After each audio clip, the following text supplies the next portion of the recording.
శ్రోతలందరికీ కూడాను భాగవత కథకు మరొకసారి స్వాగతం. అసల ఈ భాగవతం మొదలుపెట్టినప్పుడు నాకు కూడాను ఇందులో ఇన్ని విషయాలు దాగి ఉంటాయని అనుకోలేదు నేను కూడాను. మనం ఎప్పుడూ భాగవత కథని కృష్ణుడి లీలల కింద దశావతారాలు అలా చదివేసుకున్నాం తప్పితే, అంటే నాకు తెలిసినంత వరకు నాకంటే ఎక్కువ చదివిన వాళ్ళకి ఇది తెలిసుంటుందేమో. పిల్లలకి అందించాలన్న ఉద్దేశంతో మొదలుపెట్టిన ఈ కథని అందరికీ అందాలని ఈ రకంగా చెప్పుకుంటూ రావడం, కొంచెం వివరించి చెప్పడం అవుతోంది. అంటే నాట్ ఓన్లీ చిన్న పిల్లలు, కాస్త పెద్ద పిల్లలు, కొంచెం మధ్య వయస్కులు ఎవరికైతే మన పురాణాలకి, మన సంస్కృతి మీద ఇంట్రెస్ట్ చూపిస్తారో వాళ్ళందరికీ కూడా ఉపయోగపడుతుందని ఇంత డీటెయిల్డ్‌గా చెప్పడం జరుగుతోంది. అయితే దీని లోపల మనకి చాలా ఆశ్చర్యకరమైన విషయాలు ఎన్నో కనబడుతున్నాయి.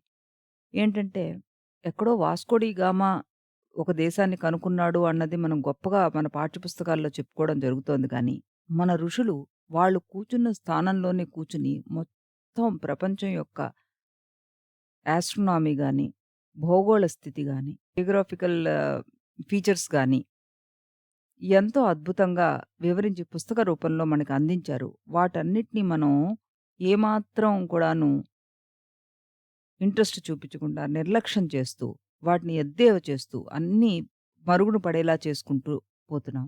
మన సనాతన ధర్మంలో ఇంత గొప్ప ఆస్తిని వాళ్ళు మనకి పంచి ఇచ్చారు అన్న విషయాన్ని మనం పూర్తిగా నెగ్లెక్ట్ చేసినందుకు చాలా చాలా బాధగా అనిపిస్తోంది.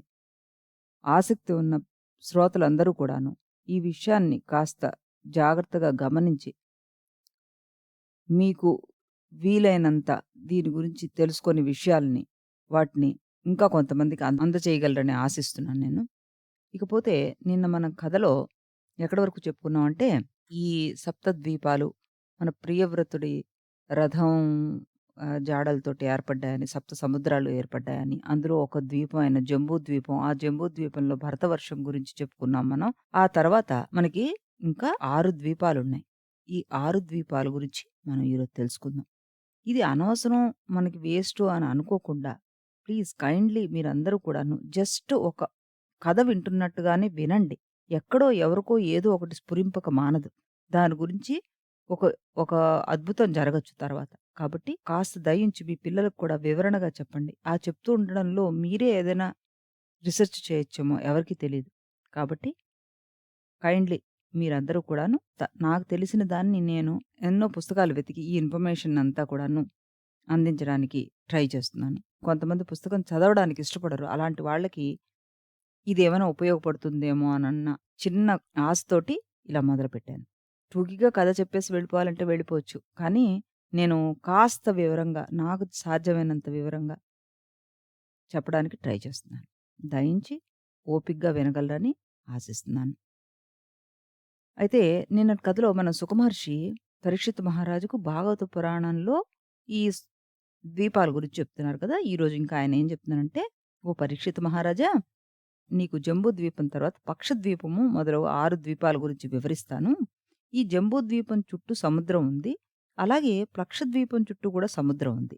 ఈ ప్లక్షద్వీపం తన చుట్టూ ఉన్న సముద్రానికి రెండింతలు ఉంటుందన్నమాట. ఈ ద్వీపంలో ప్లక్షము అనే మహావృక్షం ఉంది. ప్లక్షం అంటే జువ్వి చెట్టన్నమాట. అంటే వైట్ ఫిగ్ కేటగిరీకి వెళ్తుందిది. ఈ వృక్షం కూడాను జంబూ వృక్షంతో సమానమైనదే. ఈ వృక్షం యొక్క మొదల్లో 7 శిఖలతో మండే అగ్ని మండుతూ ఉంటుంది. ప్లక్ష వృక్షం వల్లనే ఆ ద్వీపానికి ఆ పేరొచ్చిందనమాట. ఈ ద్వీపానికి అధిపతి ప్రియవ్రతుడి కుమారుడైన నిద్మజ్జుహుడు. అతనికి 7 కుమారులున్నారట. ఈ నిద్మజ్జుహుడు ప్లక్షద్వీపాన్ని 7 వర్షాలుగా విభజించాడు. అంటే 7 దేశాల కింద చేశాడనమాట. 7కి పంచి ఇచ్చాడు. తర్వాత అరణ్యాలకు వెళ్లి తపస్సు చేసుకున్నాడు. దేశాల పేరేంటి? శివము, వయసము, సుభద్రము, శాంతము, క్షేమము, అమృతము, అభయము. ఈ 7 వర్షాలకు 7 సరిహద్దు పర్వతాలు కూడా ఉన్నాయట. వాటి పేర్లు మణి మణికూటము, వజ్రకూటము, ఇంద్రసేనము, జ్యోతిష్మంతము, సువర్ణము, హిరణ్యష్టమము, మేఘమాల. ఈ 7 వర్షాల్లో 7 నదులు ప్రవహిస్తుంటాయి. వాటి పేర్లు అరుణ, నుమ్న, అంగీరసి, సావిత్రి, సుప్రభాత, వృదంబర, సత్యంబర ఇవి. ఈ 7 వర్షాల్లో ఉన్న ప్రజలు ఈ 7 నదులలో స్నానం చేసి జలాలను తాగి పునీతులనవుతూ ఉంటారట. ఈ వర్షాల్లో 4 వర్ణాల వాళ్ళు నివసిస్తుంటారు. ఈ 4 వర్ణాల వాళ్ళ పేర్లు హంస, పతంగ, ఊర్ధ్వయాన, సత్యాంగ. ఈ వర్షాల్లో ఉన్న వారు 1000 సంవత్సరాల ఆయుర్దాయం కలవారవుతారట. వారు వేదాల్ని అధ్యయనం చేసిన వారు. వారు సూర్యుడిని ఈ విధంగా ఆరాధిస్తూ ఉంటాడు. ఏమని? మేము సనాతుడు, సర్వవ్యాపి అయిన సూర్యభగవానుడిని శరణు కోరుతున్నాం. ఆయన వేదాలకు శుభము, అశుభము అయిన ఫలములకు అధిపతి అయిన ఆయనకి నమస్కారం. అలాగే పక్షద్వీపంలో ఉన్న ప్రజలు ఎక్కువ ఆయుర్దాయంతోటి ఉంటారట. బలపరాక్రమాలతోటి ఉంటారట. వాళ్ళకి పుట్టుకతోటే అమితమైన తెలివితేటలు, సాహసాలు ఉంటాయట. దాని తర్వాత వచ్చే ద్వీపం గురించి చెప్తున్నాడు పరీక్షిత్ మహారాజు. ద్వీపం దాని పక్కనే శాల్మలి ద్వీపం అనేది ఉందట. ఈ శాల్మలి ద్వీపం ద్వీపం కన్నా రెట్టింపు. దీనికి ఒక వృక్షం ఉంది దీంట్లో కూడా. ఏంటి ఆ వృక్షం? బూరుగు చెట్టు అనమాట. దాన్నే శాల్మలి వృక్షం అంటారు. ఈ చెట్టు వల్లనే ఆ ద్వీపానికి ఆ పేరు వచ్చింది. దీనిపైన ఎవరుంటూ ఉంటారట? గరుత్మంతుడు నివసిస్తూ ఉంటాడట. ఈ ద్వీపానికి ప్రియవతి కుమారుడు ఇంకొక ఆయన ఉన్నారు కదా, ఆయన పేరు యజ్ఞబాహు. ఆయన అధిపతి. ఆయనకు కూడా 7 కుమారులు ఉన్నారు. ఆయన కూడా ఈ ద్వీపాన్ని 7 భాగాల కింద విభజించి వాళ్ళకిచ్చారు. వాటి పేర్లేంటి? సురోచనము, సోమన్యసము, రమణకము, దేవబర్హము, పారిభద్రము, ఆప్యాయానము, అభిజ్ఞాతము. ఈ 7 వర్షాలకు 7 పర్వతాలున్నాయి. వాటి పేరు సురసము, శతశృంగము, వామదేవము, కుందము, కుముదము, పుష్పవర్షము, సహస్రతి. 7 వర్షాల్లో 7 నదులు ఉంటున్నాయట. మళ్ళీ అనుమతి, సినీవలి, సరస్వతి, కుహు, రజని, నంద, రాక. ఈ ప్రాంతంలో కూడా 4 వర్ణాల వాళ్ళు ఉంటున్నారు. వాళ్ళెవరు? శృతిధరులు, వీర్యధరులు, వసంధరులు, విషుంధరులు. వీళ్ళంతా కూడాను చంద్రుణ్ణి పూజిస్తారట. ఇందాకటి వాళ్ళు సూర్యుని పూజిస్తే వీళ్ళు చంద్రుని పూజిస్తున్నారు. ఓ దేవా, నీవు కాలమును శుక్లపక్షము, కృష్ణపక్షము అని విభజించి దేవతలకు, పితృదేవతలకు హవ్యాలు, కవ్యాలు ఏర్పాటు చేస్తున్నావు. అలాంటి నీకు మీ అందరం కూడాను కృతజ్ఞులము. నువ్వు మమ్మల్ని అందరినీ పోషించే భారాన్ని తీసుకున్నావయ్యా అంటూ ప్రార్థిస్తారట. ఈ శాల్మలి ద్వీపానికి పక్కనే కుశద్వీపం ఉంది. అంటే ఇది 3వది. మన జంబూ ద్వీపంతో కలిపితే 4. ఈ ద్వీపం శాల్మలి ద్వీపానికి రెట్టింపు వైశాల్యంతో ఉంటుందట. దీని చుట్టూ కూడా సముద్రం ఉంది. ఈ కుశద్వీపంలో మనకి పెద్ద చెట్టు కాకుండా దర్భలు ఎక్కువగా వస్తుంటాయట. అందుకని దీన్ని కుశద్వీపం అని అన్నట్ట. కుశం అంటే దర్భ అనమాట, అంటే గడ్డి. ప్రియవ్రతుని మరొక కుమారుడైన హిరణ్యరేతసుడు ఆ ద్వీపానికి అధిపతి. ఆయనకు కూడా ఈ 7 కుమారులేట.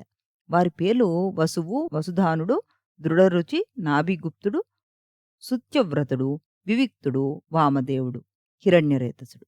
కుశద్వీపానికి మళ్ళా 7 కుమారులకి ఆయన ఇచ్చేశాడు. 7 పర్వతాలు ఉన్నాయి వీటికి కూడా. వాటి పేర్లేంటి? చక్ర, చతశృంగ, కపిల, చిత్రకూట, దేవనీకము, ఊర్ధ్వరోమము, ద్రావిణము. అలాగే 7 నదులు. ఏమిటవి? రసకుళ్య, మధుకుళ్య, మిత్రవంద, శృతవంద, దేవగర్భ, ఘృతచ్యుత, మంత్రమాల. ఈ కుశద్వీపంలో 4 వర్ణాల వాళ్ళు ఉన్నారు. వాళ్ళ పేర్లేంటి? కుశలము, కోవిదము, అభియుక్తము, పులకము. వీరందరూ నదుల్లో స్నానాలు చేసి తాము చేసిన పాపాల నుండి విముక్తి పొందుతుంటారు. ఈ ద్వీపవాసులు ఎవరిని సేవిస్తారట? అగ్నిదేవుణ్ణి ఉపాసిస్తుంటారు. ఎందుకు చెప్పండి? మనం హవిస్సులో దర్భలు వేస్తూ ఉంటాం కదా, వీళ్ళ దగ్గర దర్భలు ఎక్కువగా వస్తాయన్నారు కదా, అందుకు వీళ్ళు అగ్నిదేవుణ్ణి పూజిస్తారట. ఓ అగ్నిదేవా, నువ్వు సాక్షాత్తు పరబ్రహ్మ స్వరూపుడివి. మేము నీలో వేసే హవిస్సులను నీ ద్వారా దేవతలకు అందిస్తూ ఉంటాం. నువ్వు ఆ హవిస్సులను స్వీకరించి మమ్మల్ని ఆశీర్వదించు అంటూ ప్రార్థిస్తారట. ఈ కుశద్వీపం పక్కనే క్రౌంచ ద్వీపం అనేది ఉంది. ఈ ద్వీపానికి కూడా కుశద్వీపానికి రెట్టింపుగా ఉంటుందట ఇది.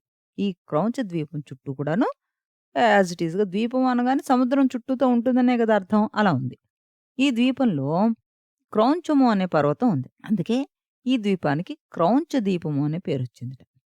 ఈ ద్వీపానికి అధిపతి ప్రియవ్రతుడి ఇంకొక కుమారుడు ఘృతప్రస్థుడు. ఆయన కూడా రాజ్యాన్ని 7 భాగాలుగా విభజించి 7 ఇచ్చాడు. వాళ్ళ పేర్లేంటి? ఆత్ముడు, మధురహుడు, మేఘశ్రేష్ఠుడు, సుధాముడు, లోహితారుడు, వనస్పతి. 7 వర్షాలను విభజిస్తూ పర్వతాలున్నాయి. వాటి పేరు శుక్లము, వర్ధమానము, భోజనము, ఉపబర్హణము, నందనము, సర్వతోభద్రము. ఆ పర్వత స్థానుల్లో మళ్ళా 7 నదులున్నాయట.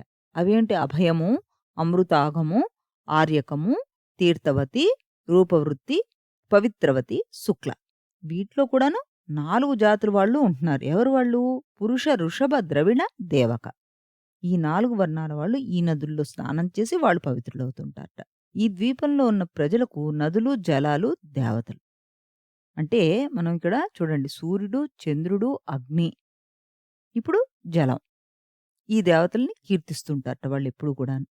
ఈ ద్వీపం తర్వాత వచ్చేది శాఖద్వీపం అనే ద్వీపం వచ్చిందిట. ఈ శాఖద్వీపం చుట్టూ సముద్రం ఉంటుంది. మధ్యలో ఈ ద్వీపం ఉంది. ఈ ద్వీపం శాఖం అనే మహావృక్షం ఉంది. అందువల్ల దానికి ఆ శాఖద్వీపం అనే పేరు వచ్చింది. ప్రియవ్రతుడి కుమారుడైన మేధాతిథి ఈ ద్వీపానికి అధిపతి. ఆయన కూడా ఈ ద్వీపాన్ని 7 భాగాలుగా సమంగా విభజించి 7 కుమారులకు ఇచ్చారట. పురోజవుడు, మనోజవుడు, వేపమానుడు, ధూమ్రనీకుడు, చిత్రరేపుడు, బాహురూపుడు, విశ్వధరుడు. ఈ ద్వీపాల్లో కూడా 7 పర్వతాలున్నాయి. వాటి పేర్లు ఈశానము, ఊరుశృంగము, బలభద్రము, శతకేసరము, సహస్రస్వోతము, దేవపాలము, మహాసనము. ఈ 7 పర్వతాల నుండి 7 నదులొచ్చాయి మళ్ళీ. అనఘ, ఆయుర్ధ, అభయసృష్టి, అపరాజిత, పంచపతి, సహస్రశ్రుతి, నిజధృతి. ఈ ద్వీపంలో ఋతువ్రత, సత్యవ్రత, దానవ్రత, అనువ్రత అనే 4 వర్ణాల వాళ్ళు ఉంటుంటారు. ఈ ద్వీపంలో నివసించేవారు ఇక మనకి వాయుదేవుణ్ణి పూజిస్తూ ఉంటారు. అంటే జలం అయిపోయింది, అగ్ని అయిపోయింది, సూర్యుడు అయిపోయింది, చంద్రుడు అయిపోయింది, వాయుదేవుణ్ణి పూజిస్తున్నారనమాట వీళ్ళు. వీళ్ళంతా కూడాను ఆయననే కీర్తిస్తూ ఉంటారట. తర్వాత పుష్కర ద్వీపం వచ్చింది. ఈ పుష్కర ద్వీపం వైశాల్యం కూడాను శాఖద్వీపం కంటే కూడా రెట్టింపుగా ఉంటుంటుంది. ఈ ద్వీపం చుట్టూ మంచినీటి సముద్రం ఉందిట. ఈ ద్వీపంలో ఒక పెద్ద తామర పుష్పం ఉంది. దాని రేకులు బంగారు రంగులో ప్రకాశిస్తుంటాయి. ఈ పద్మం మధ్యలో బ్రహ్మ ఉంటాడని ప్రతీతిట. ఈ ద్వీపం తూర్పు పడమరలుగా విస్తరించి ఉంది. వీటి మధ్యలో మానసోత్తరము అనే పర్వతము తూర్పు భాగాన, పడమర భాగాన విభజిస్తూ ఉంది. ఈ పర్వతం 10,000 యోజనాల ఎత్తుంటుందిట. ఈ పర్వతానికి 4 పక్కల లోకపాలకులు నివాసం ఉంటారట. ఈ ద్వీపానికి అధిపతి ప్రియవ్రతుడి కుమారుడైన వీతిహ్రోతుడు. ఆయనకి 2 కుమారులు. వాడు రమణకుడు, ధాతకుడు. వీతిహోత్రుడు ఈ ద్వీపానికి తూర్పు పడమరలు భాగాలుగా విభజించి 2కి పంచిచ్చట. ఈ ద్వీపంలో నివసించే ప్రజలు బ్రహ్మదేవుణ్ణే ఆరాధిస్తారట. ఓ దేవా, కర్మఫలాలకి నువ్వు కర్తవు, నీ ముఖం నుండి వేదాలు వెలువడ్డాయి, నీకు పరమేశ్వరుడికి భేదం లేదు, మీరిద్దరూ ఒకరినొకరు సేవించుకుంటూ ఉంటారు, అట్టి మీకు నమస్కారం అంటారట. పుష్కర ద్వీపం ఆవల ఒక పర్వతం ఉంది. దాన్నే లోకాలోక పర్వతం అంటారట. ఈ పర్వతం అవతల సూర్యుని కాంతి ప్రసరించిందిట అసలు. అంతా చీకటి. అక్కడ ఏముందో తెలీదు. సూర్యుని కిరణాలు పర్వతం అడ్డుకుంటుందన్నమాట. అవతల ఆ లోకం ఏంటి ఏమీ కనబడకుండా ఉంటుంది. లోకం అంటే కనబడేది, అలోకము అంటే కనబడింది. ఈ లోకాలోక పర్వతానికి పుష్కర ద్వీపానికి మధ్య బంగారంలా మెరిసిపోయే ఒక ద్వీపం ఉంది. ఆ ప్రాంతం అద్దం మాదిరిగా స్వచ్ఛంగా మెరుస్తూ ఉంటుందట. మరొక విశేషం ఏమిటంటే, ఈ ద్వీపం మీదకి ఏ ప్రాణి వెళ్ళినా, ఏ వస్తువు విసిరివేసినా ఆ ప్రాణి, ఆ వస్తువు మాయమైపోతుంది, తిరిగి రాదు. ఈ లోకాలోక పర్వతం యువతల భూలోకం, భువర్లోకం, సువర్లోకం ఉన్నాయి. ఆ పర్వతం ఆవల మిగిలిన లోకాలున్నాయి. అడ్డుగా ఈ లోకాలోక పర్వతం ఉందన్నమాట. దాని విశిష్టత అది. దానికి పెద్దవాళ్ళు చెప్పే అర్థం ఏంటంటే, మనకు పైన 7 లోకాలున్నాయి. అవి భూలోక, భువర్లోక, సువర్లోక, ఆ తర్వాత మహర్లోక, జనలోక, తపలోక, సత్యలోకాలని. ఈ మహర్లోకం పై 3 లోకాలకి ద్వారం లాంటిది. ఈ మహర్లోకమే లోకాలోక పర్వతం అని అనుకోవచ్చు. ఈ లోకాలోక పర్వతం ఆవల జనలోకం, తపోలోకం, సత్యలోకం ఉన్నాయి. అవి స్వయం ప్రకాశ లోకాలు. ఇక్కడ సూర్యకిరణాలు అవసరం లేదు. సూర్యకిరణాల కాంతిలో కానీ మనం చూడలేం. కాబట్టి లోకములు మన కళ్ళకు కనబడవు. ఆ విధంగా మనం అర్థం చేసుకోవచ్చని ఈయన రచయిత గారు చెప్తున్నారు ఇక్కడ. పరమాత్మ ఈ లోకాలోక పర్వతంను భూలోక, భువర్లోక, సువర్లోకాలకి సరిహద్దుగా ఉంచాడు. సూర్యకిరణాలు ఈ 3 లోకాలను ప్రకాశింపచేస్తాయి. ఈ లోకాలోక పర్వతం ఎత్తుగా ఉండడం వల్ల సూర్యకిరణాలు ఈ పర్వతాన్ని అవతల వైపుకి ప్రసరించవన్నమాట. ఈ లోకాలోక పర్వతం పైన 4 దిక్కుల 4 ఏనుగులుంటాయట. వాటిని దిగ్గజములు అంటారు. వాటి పేర్లు వృషభము, పుష్కరచూడము, వామనము, అపరాజితము. ఆ దిగ్గజాల మధ్య అంతర్యామి విశుద్ధ సత్వగుణ సంపన్నుడు ఆయన పరమాత్మ సమస్త అలంకరణలతోటి, అస్త్రశస్త్రాలతోటి, 4 భుజాలతోటి, విశ్వక్సేనుడు మొదలగు పార్షదులు, ఇంద్రుడు మొదలగు లోకపాలకులు తమను సేవిస్తూ ఉండగా, ఆ లోకాలోక పర్వతం మీద దివ్యమైన రూపంతోటి విరజిల్లుతూ ఉంటాడట. ఓ పరీక్షితు మహారాజా, ఈ లోకాలోక పర్వతానికి ఈవల లోకాలున్నాయని చెప్పాను కదా! ఆవల లోకాలు ఉన్నాయి అని కూడా చెప్పాను కదా! అంటే చీకటి లోకములు, ఆ లోకము యొక్క విస్తీర్ణం 12,00,00,000 యోజనాలట. అంటే దాని ఆలోకం అంటే చీకటి అని అనుకున్నాం కదా! అవి. దాని 12,00,00,000 యోజనాలు. ఆ ఆలోకం ఆవల మోక్షం ఉందని చెప్తుంటారు. అక్కడ కేవలం యోగులు, యోగీశ్వరులు మాత్రమే వెళ్ళగలరని మన పండితులు చెప్తూ ఉంటారనమాట. ఇదిలా ఉంటే పరీక్షిత్ మహారాజా, ఈ బ్రహ్మాండం మధ్యలో సూర్యుడు ఉన్నాడు. భూలోకం, భువర్లోకం అంటే భూమి, ఆకాశం అని చెప్పుకోవచ్చు మనం. మధ్యలో ఉన్న భాగమే బ్రహ్మాండం. ఈ భూమి, ఆకాశాల మధ్య దూరం 25,00,00,000 యోజనాలు. మొట్టమొదట ఈ బ్రహ్మాండం చేతనత్వం లేకుండా ఉంది. సూర్యుడు ఈ బ్రహ్మాండంలో ప్రవేశించి చేతనత్వాన్ని కల్పించాడు. మృతంగా ఉన్న బ్రహ్మాండానికి చేతనత్వం కల్పించాడు కాబట్టి ఆయనని మార్తాండు అంటారు. ఆయనను హిరణ్యగర్భుడు అని కూడా అంటారు. ఆ అండంలో నుండి విరాట్ స్వరూపము ప్రకటితమైంది. ఓ మహారాజా, సూర్యుని వల్లనే మనకు దిక్కులు, ఆకాశం, భూమి కనబడుతున్నాయి. ఇంకా స్వర్గం, నరకం, అతలము మొదలగు అధోలోకాలు కూడా సూర్యుని వల్ల ప్రకటితమవుతున్నాయి. ఈ భూమి మీద నివసించే సకల ప్రాణులకు అంటే మనుషులకు, వృక్షాలకు, జంతువులకు మొదలగు వాటికి సూర్యుడు, సూర్యరశ్మి ప్రధాన ఆధారం అంటూ సుఖమహర్షి చెప్తున్నట్ట. మరి రేపటి దాంట్లో మనం ఇంకా ఇప్పుడు మనం జియోగ్రఫికల్ ఇవి ఫీచర్స్ చూసుకున్నాం కాబట్టి నెక్స్ట్ మనం ఆస్ట్రోనామీకి సంబంధించింది తెలుసుకుంటాం. అది కూడా మనం కొంచెం శ్రద్ధగా విందాం. ఇంట్రెస్టింగ్‌గా ఉంటుంది టాపిక్. ఒకవేళ నేను చెప్పినది మీకు నచ్చకపోతే కనీసం దీని ఆధారంగా మీరు కొంచెం రీసెర్చ్ చేసుకుంటారని ఆశిస్తున్నాను. రేపటి కథలో మళ్ళీ కలుద్దాం. అంతవరకు సెలవు.